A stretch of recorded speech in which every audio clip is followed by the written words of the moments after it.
Good evening, trainers, and welcome to the HindSight Report. In this series, we are going to analyze data from the top 5 to 10 tournaments each weekend.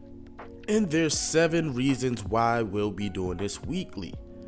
This will undoubtedly take your game to the next level, helping you not only reach Master Ball, but you can join some tournaments and possibly win some cash prizes as well. So, with that said, let's get into reason number 1 why you want to come to this video weekly so you can analyze the data with me. And that is, you get a better understanding of the meta.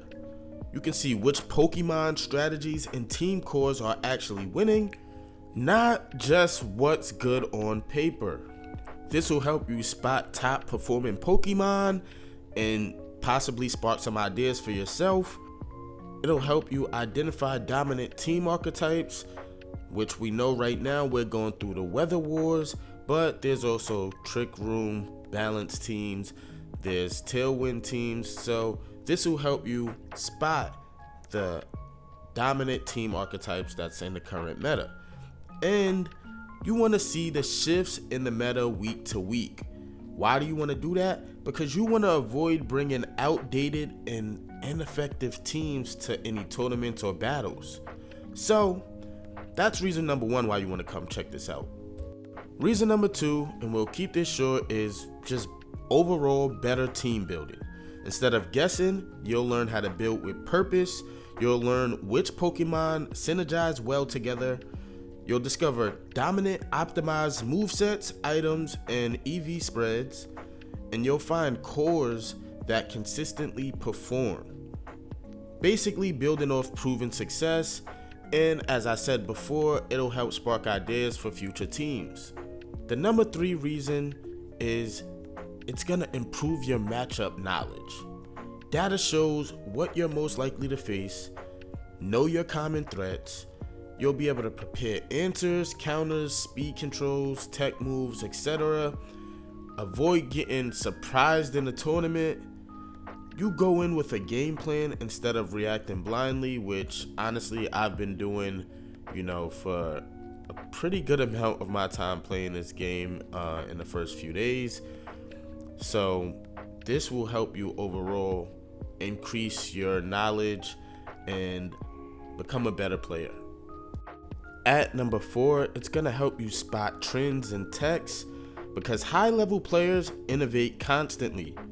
This will help you identify niche picks before they become popular, learn new strategies like unexpected Terra types when that eventually comes to the game, or different megas that may pop off in a future update or patch. So basically this is going to help you stay ahead of the curve because you'll learn from this week's tournaments, which will in turn help you better prepare for the following week's tournaments. So the number 5 reason is it's going to help with your decision making improvement. You'll start to recognize patterns in play. You'll start to recognize patterns in, what's popular in the meta, common leads and position strategies, which will help you overall, risk versus reward tendencies, and your in-game reads will get sharper over time. And the number 6 reason is tournament preparation. This is going to help you tailor your team for specific events, build to counter the most common teams, practice relevant matchups, and optimize consistency for long sets. This is huge for climbing or placing well, guys. So make sure you're tuning in weekly so we can go over these tournaments, these winners, and look over their matchups, the teams they're running, the items they choose to use. We're going to go over it all, guys, but we're probably only going to do the top 2 placing trainers from each tournament. And with that, let's get into the number 7 reason why you want to come, and that's it's going to identify weaknesses in your play. You will be able to compare your results to the data. Are you losing the common threats? Are you losing the suboptimal threats? Is your team too niche or too inconsistent? These are things you will get the answer to by tuning in weekly. And this week we did have a few tournaments, guys. So as I always say, I don't want this video to be too long. In future episodes, there won't be a 4 to 5 minute explanation of why the HindSight report is going to be useful to you. But with that said, let's get straight into some of these tournaments so this video isn't too long, guys. We're going to go through it quickly, and in future videos, we're going to take our time and slowly go through each of them, their matches, etc. But today, I think we're just going to go through the teams of the top 2 trainers from each of the 7 biggest tournaments. And we're going to get into that here now.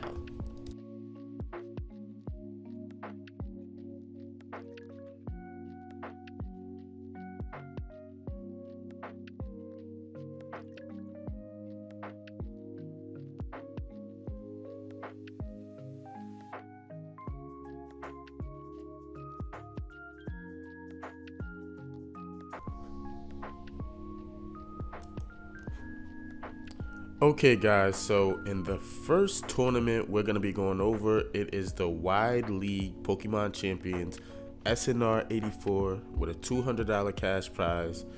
The person that came in first place, Benny V, he was 13-1, and this was his team.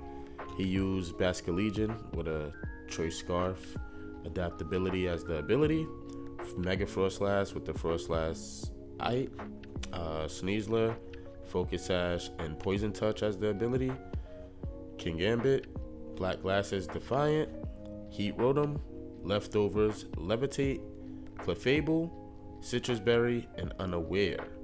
I won't say the moveset because that'll just take so much longer, guys, and this is already gonna be a 10+ minute video. So let's get into the next team, the second place team. And they ran Aerodactyl with Focus Sash and Unnerve as the ability, Floette with the Floetite, Mouseau with Tropical Berry, okay, Basculegion, Choice Scarf Adaptability, Sneasler, White Herb, Unburden, King Ambit, Black Glasses, Defiant. So as you can see, guys, actually, you know what else we can do? We can go here to metagame, and we can look at the top used Pokemon overall in each tournament as well, guys. So as you can see, Incineroar was on 153 of the 279 teams, which is nuts.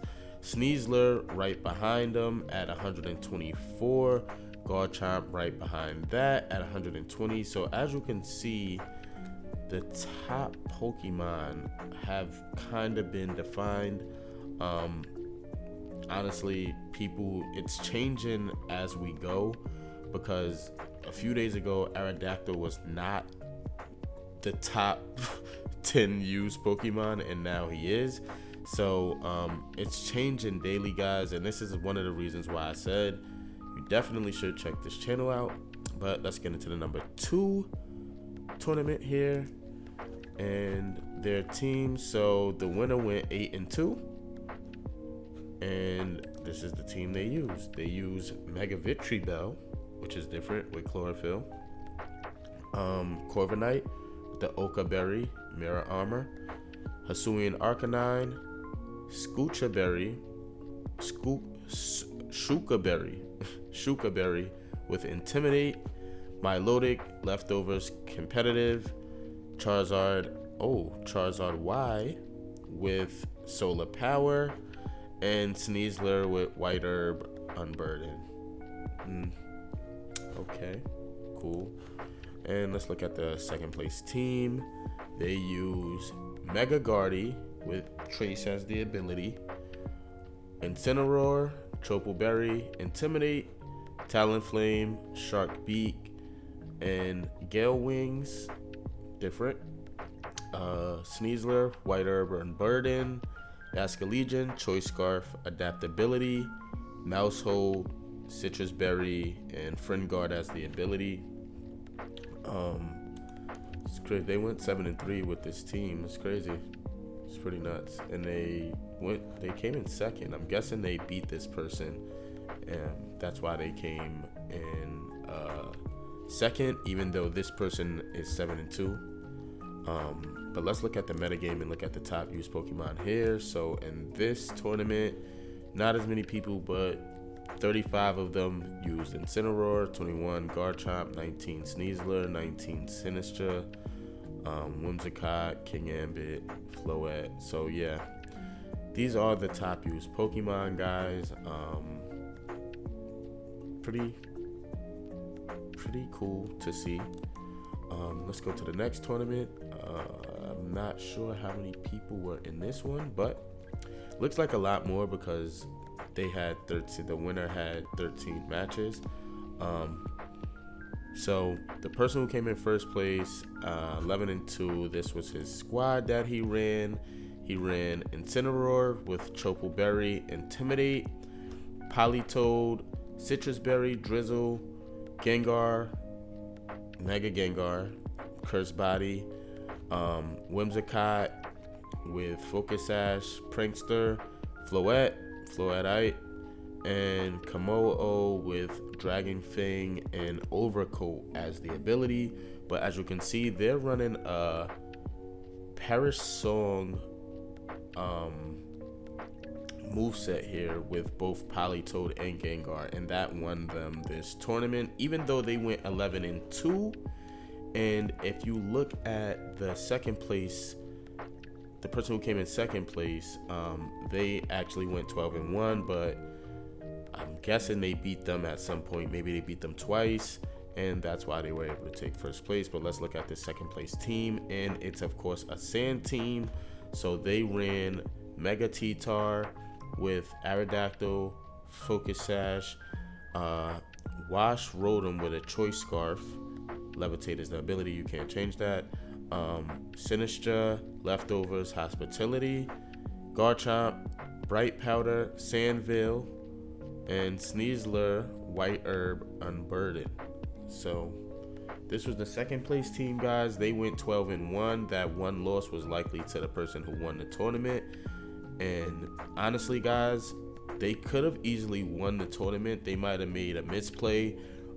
Maybe they tried to over prep for the other person's team and didn't run their game. And sometimes you just have to play your game, win, lose, or draw. Sometimes you over prepare and it turns out for the worse in your on your side of things. So let's go into the next tournament, guys, and actually let's look at the meta game for this one first.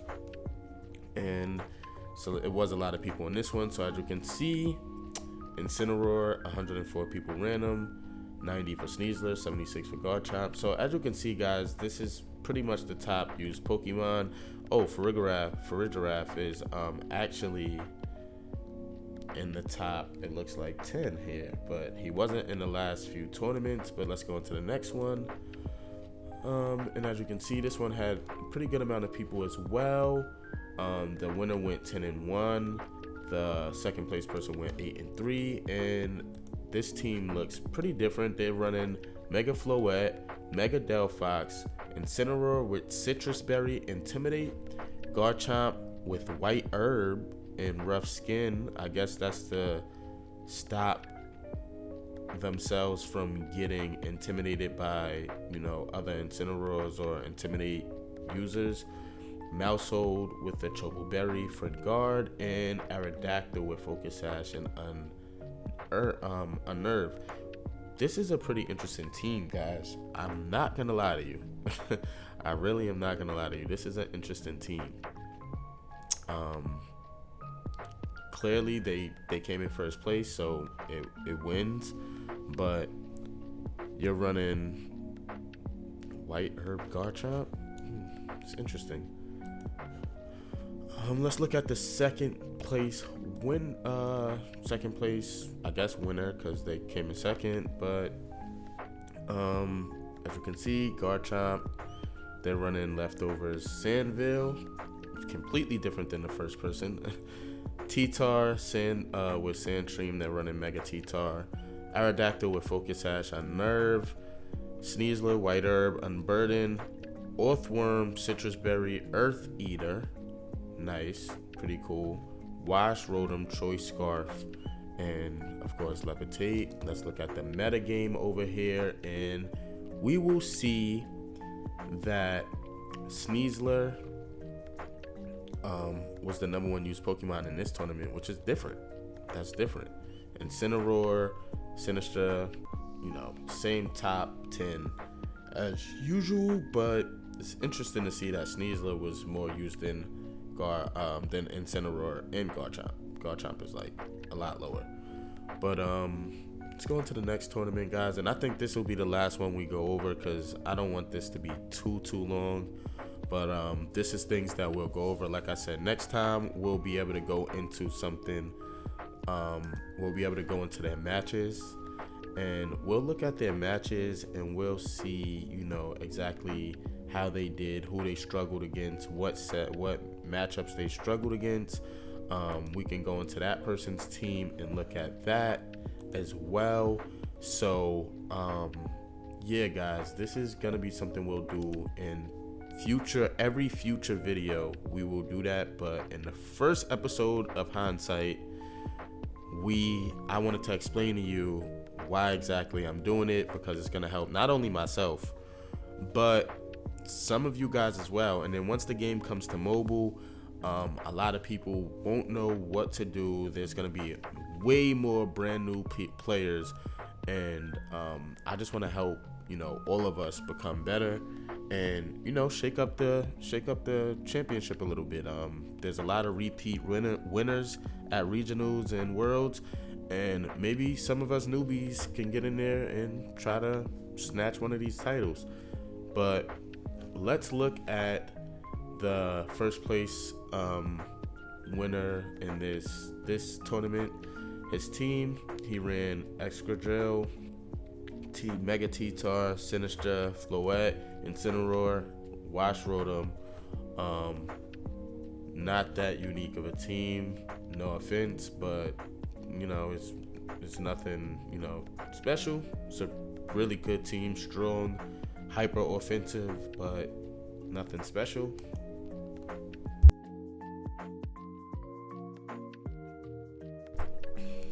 And now let's take a look at the second place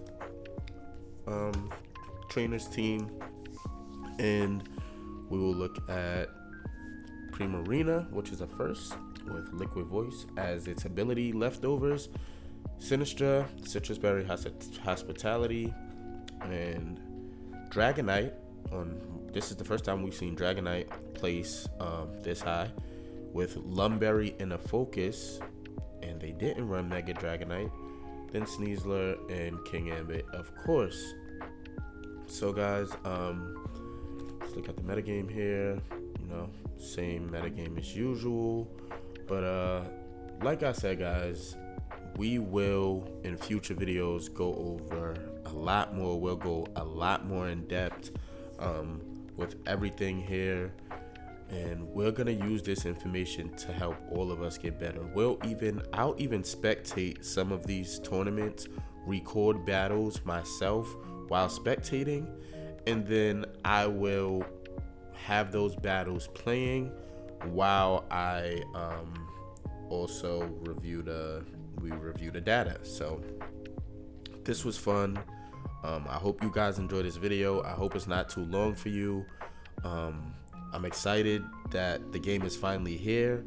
In another video, we'll go over the crazy release day and week that was Pokemon Champions. But yeah, guys, I'm super excited to get into this with you guys. Happy the game is here. I finally made it to Ultra Ball rank 3, and I'm grinding to Master Ball rank. So wish your boy some luck, cause Ultra Ball, especially these bottom ranks in Ultra Ball, from what I hear, according to Austin John, this is the crap of the the crap of the cream, or the cream of the crap. Like, we're the worst of the worst, basically. Anyway, with that said, it's your favorite professor, Oz with an A. I'm out.